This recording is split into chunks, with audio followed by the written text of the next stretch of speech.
ससुर और पति शादी के पहले दिन उसे सास के फोटो के सामने ले जाते हैं, जहां ससुर जी कहते हैं, बेटा बेटा संगीता, ये तुम्हारी सास थी, बहुत नेक और भली, लेकिन थोड़ी गुस्सैल थी। गुस्सा आने पर सब तहस नहस कर देती थी, पर अब ये इस दुनिया में नहीं है। हाँ संगीता, माँ होती तो तुम इनकी कोई बात टाल नहीं सकती थी, वरना तो माँ घर में भूचाल ले आती।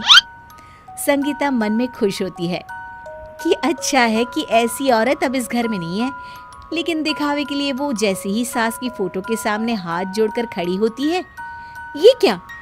सास उसे देखकर मुस्कुराने लगी। संगीता आंखों को मलकर एक बार फिर से देखती है, लेकिन फिर सास के चेहरे का भाव, भंगिमा यानी एक्सप्रेशन बिल्कुल बदले होते हैं। वो अपने पति और ससुर को कहती है, माँ की तस्वीर तो स्माइल कर रही है। ना ना बेटी, ये कैसे संभव है? जरूर तुम्हें कोई गलती हुई होगी, ऐसा कैसे हो सकता है?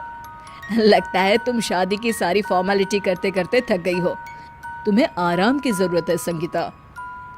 खैर, सारे संगीता की बात को इग्नोर कर कमरे में चले जाते हैं। वैसे सास की फोटो पर एक्सप्रेशन एक के बाद एक बदलते ही रहते हैं। सुबह होती है, पति और ससुर को काम पर भेजकर संगीता कमरे की सफाई करने में लग जाती है कि तभी उसे आवाज आती है, टेबल ठीक से साफ करो।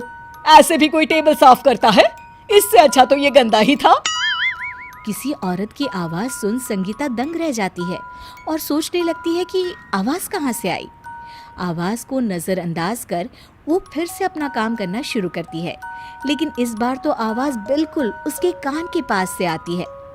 मेरा घर है ये, जब तक मैं थी चमका कर रखती थी, हर एक चीज शीशे की तरह थी।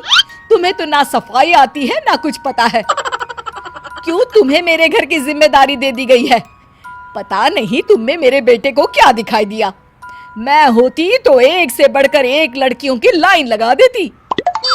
अब संगीता को समझने में देर नहीं लगी कि ये आवाज किसी और की नहीं बल्कि उसकी सास की है, जो दीवार पर टंगी है।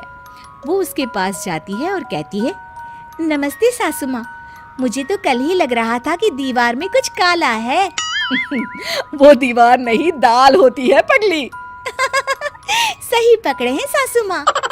तो क्या हो गया आपको जो आप यहाँ भी चैन से नहीं बैठी हैं?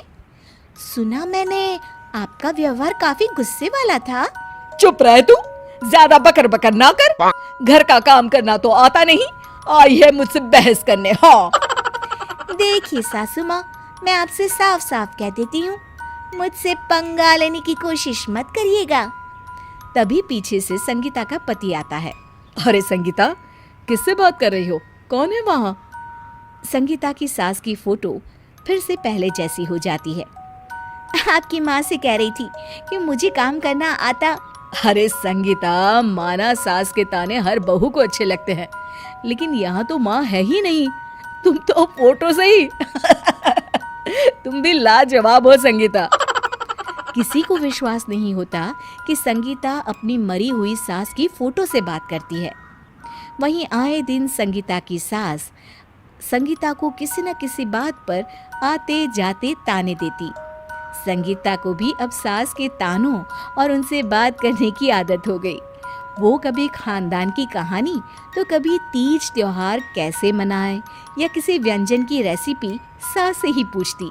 सारा दिन घर में अकेली संगीता की सास अब उसके लिए तानों के साथ पक्की साथी की तरह भी रहने लगी थी, जो किसी और को नहीं बल्कि संगीता को ही सुनाई देती। तो देखा आपने, सास बहू का रिश्ता हर रिश्ते से ऊपर होता है, फिर चाहे वो खट्टा हो या मीठा।